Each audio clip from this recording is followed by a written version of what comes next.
Hai sobat semuanya para pecinta film, bagaimana kabar kalian? Semoga sehat selalu. Kali ini saya akan merangkum sebuah film yang berjudul Jennifer's Body yang dirilis tahun 2009. Film ini menceritakan dua orang yang bersahabat yang salah satunya mempunyai kebiasaan aneh. Apa yang sebenarnya terjadi? Tanpa berlama-lama lagi, kita langsung saja ke alur ceritanya. Di awal film kita diperlihatkan seorang wanita cantik bernama Nidi. Nidi ditahan di rumah sakit jiwa karena mempunyai gangguan mental dan cepat marah kepada orang-orang di sekitarnya. Ketika di rumah sakit jiwa, Nidi sering menyakiti para perawat dan penjaga di sana, sehingga dia sering dimasukkan ke ruang isolasi. Di dalam ruang isolasi, cerita kembali ke masa lalu sebelum Nidi berada di rumah sakit jiwa. Nidi sebenarnya adalah seorang gadis lugu dan kutu buku. Nidi tinggal di sebuah kota kecil bernama Devil Kettle. Dia juga mempunyai seorang pacar yang bernama Chip, juga seorang sahabat bernama Jenny. Adalah seorang wanita cantik dan juga seksi, penampilannya juga berbanding terbalik dengan Nidi. Jenny dan Nidi bersahabat sejak mereka kecil sampai saat ini. Hubungan mereka sangat akrab hingga teman-teman sekolahnya menganggap mereka pasangan lesbi. Suatu hari, Jenny mengajak Nidi untuk pergi ke sebuah bar yang bernama Melodyland, di mana sebuah band favorit Jenny akan tampil. Acara itu juga dihadiri oleh teman-teman sekolah mereka. Malam hari, ketika mereka sudah sampai di bar itu, mereka berdua ngobrol dengan vokalis band itu. Saat Jenny mengambil minuman, Nidi mendengar percakapan anggota band itu. Mereka mengadakan penelitian kecil dengan memperhatikan lekuk tubuh Jenny dan menyimpulkan bahwa Jenny sudah tidak perawan lagi.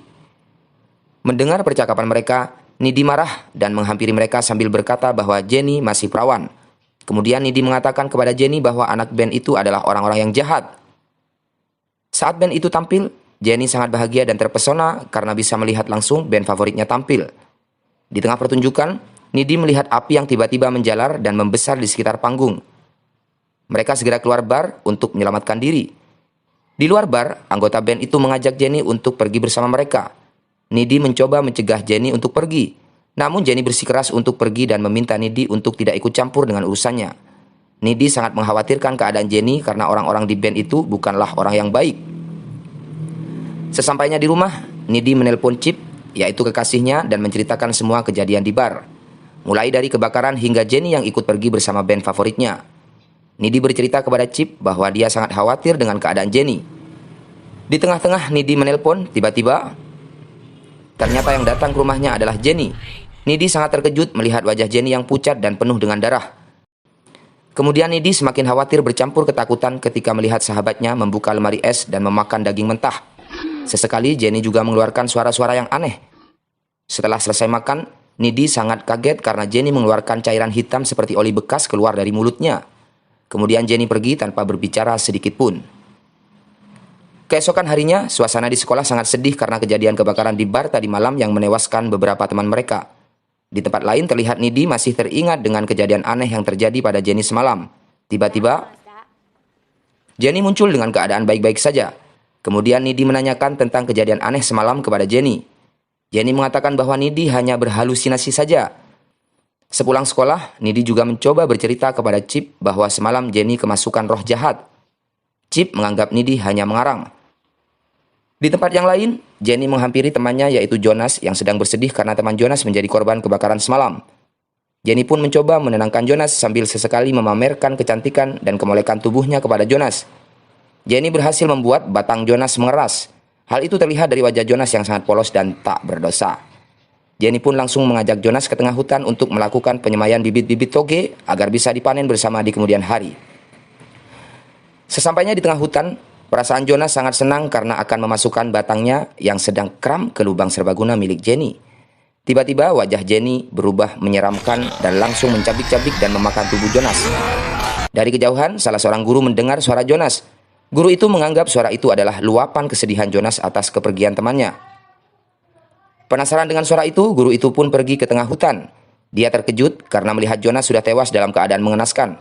Tubuh tercabik-cabik dan isi perut terurai keluar. Setelah kejadian itu, tubuh Jenny semakin cantik dan bohai. Scene berpindah ketika Chip menelpon Nidi untuk menanyakan kejadian tentang kematian Jonas. Nidi mengatakan hal-hal buruk yang terjadi di kota ini, mulai dari kebakaran hingga kematian Jonas adalah bukan hal yang kebetulan. Sebulan setelah kematian Jonas, terlihat wajah Jenny sangat kusut. Tubuhnya menjadi agak kurus dan rambutnya mulai rontok. Sepulang sekolah, dia bertemu dengan Colin, yaitu teman sekolahnya. Colin mengajak Jenny kencan. Awalnya Jenny menolak. Setelah Nidi mengatakan bahwa Colin adalah pria cukup tampan, Jenny pun akhirnya mau untuk diajak berkencan. Malam hari ketika Colin berangkat untuk menemui Jenny, alamat yang diberikan sangat aneh. Di sana terlihat jalanan sepi dan banyak rumah tua seperti tak berpenghuni. Sesampainya di rumah Jenny, tanpa basa-basi, Jenny langsung mengajak Colin untuk melakukan pembuahan. Lagi-lagi kesempatan itu digunakan Jenny untuk mencabik-cabik dan memakan Colin.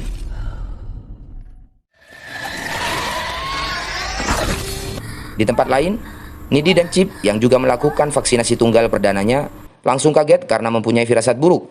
Hal itu membuat Nidi tidak fokus dalam melakukan vaksinasi dan memutuskan untuk pulang. Sial. Di tengah perjalanan pulang, Nidi melihat Jenny berdiri di tengah jalan dengan tubuh berlumuran darah. Sesampainya di rumah, Nidi mengunci semua pintu rumah karena merasa ketakutan dan juga sedih memikirkan sahabatnya Jenny yang sangat aneh belakangan ini. Setelah masuk ke kamarnya, Nidi dikagetkan dengan munculnya Jenny yang dalam keadaan baik-baik saja. Padahal baru saja di jalan keadaannya sangat kacau. Kemudian Jenny menceritakan semuanya kepada Nidi. Bermula ketika Jenny diajak oleh anak-anak band beberapa tahun lalu. Awalnya Jenny mengira mereka akan mengajak untuk enak-enak. Ternyata mereka mengajak Jenny di tengah hutan untuk melakukan ritual pemujaan setan di dekat air terjun. Para anggota band itu adalah para pemuja setan. Maksud kedatangan mereka ke kota Jenny adalah untuk mencari gadis perawan yang akan dijadikan tumbal kepada iblis agar band mereka menjadi terkenal. Pada ritual-ritual sebelumnya berjalan lancar dan band itu menjadi semakin terkenal. Namun ketika Jenny yang menjadi tumbal, ritual ini menjadi kacau karena Jenny sudah tidak perawan lagi. Ternyata Jenny sudah tidak perawan sejak dia masih SMP. Jenny. Setelah ritual itu, iblis itu bersemayam di tubuh Jenny. Sebenarnya Jenny sudah mati, namun karena tubuhnya sudah dirasuki iblis, akhirnya dia bangkit dari kematian. Karena dirinya telah mati, membuat dirinya harus memakan tubuh manusia agar dirinya bisa cantik dan tubuhnya bohai kembali. Dia juga berkata kepada Nidi pada malam itu sebenarnya dia hanya ingin menakut-nakuti Nidi. Nidi sangat sedih karena tidak bisa menyelamatkan Jenny. Kemudian Jenny berkata kepada Nidi bahwa dia akan menyakiti Nidi. Setelah ia kenyang, ia akan berubah menjadi cantik dan lebih kuat dari sebelumnya. Di sini Jenny mendemonstrasikan kekuatannya. Saat tangannya dilukai, seketika itu luka itu langsung sembuh dan tidak berbekas. Nindi semakin bingung dan ketakutan sehingga menyuruh Jenny untuk segera pergi dari rumahnya.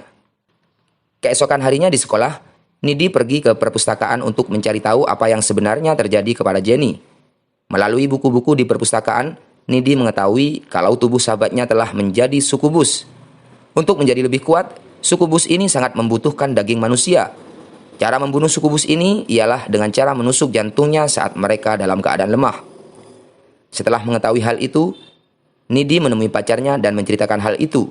Nidi juga melarang Chip untuk tidak datang ke pesta dansa, karena pada acara itu Jenny akan mencari mangsa untuk dia makan agar kekuatannya bertambah. Namun Chip tidak percaya dengan semua perkataan Nidi. Chip mengatakan kepada Nidi bahwa dia hanya mengarang cerita. Chip pun meninggalkan Nidi dengan perasaan kecewa. Pesta dansa pun tiba.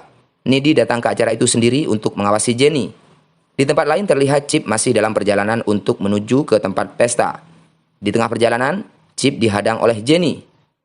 Jenny mengatakan kepada Chip bahwa Nidi berselingkuh dengan Colin tanpa sepengetahuannya. Mendengar cerita Jenny, Chip sangat marah dan kecewa kepada Nidi. Kemudian Jenny mengajak Chip ke tempat sepi. Sesampainya di tempat sepi, Jenny melempar Chip ke dalam kolam untuk dia makan.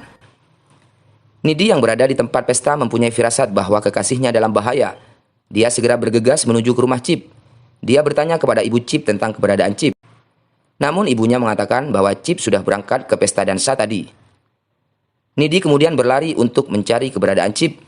Tak lama kemudian, Nidi menemukan Jenny yang sedang memakan tubuh Chip. Melihat hal itu, Nidi pun segera menyelamatkan kekasihnya itu. Saat Jenny lengah, Chip berhasil menusuk Jenny. Jenny pun berlari meninggalkan mereka. Chip yang sudah kehilangan banyak darah akhirnya tewas. Nidi sangat sedih dan segera mencari keberadaan Jenny untuk membalas dendam atas kematian pacarnya itu. Setelah menemukan Jenny, dua sahabat itu berkelahi. Setelah keadaan Jenny melemah, Nidi segera menusuk jantung Jenny dan membuat Jenny tewas seketika. Tiba-tiba ibu Jenny yang mendengar kegaduhan di kamar anaknya melihat Jenny sudah tewas di tangan Nidi. Kemudian Nidi dilaporkan dan dibawa ke rumah sakit jiwa. Kembali ke scene awal, ketika Nidi berada di ruang isolasi rumah sakit jiwa, Nidi ternyata bisa terbang. Hal itu dikarenakan gigitan Jenny yang membuat Nidi memiliki sebagian kekuatan iblis.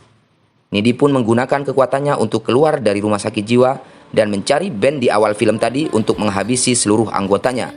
Dan film pun berakhir. Sampai jumpa di film-film berikutnya.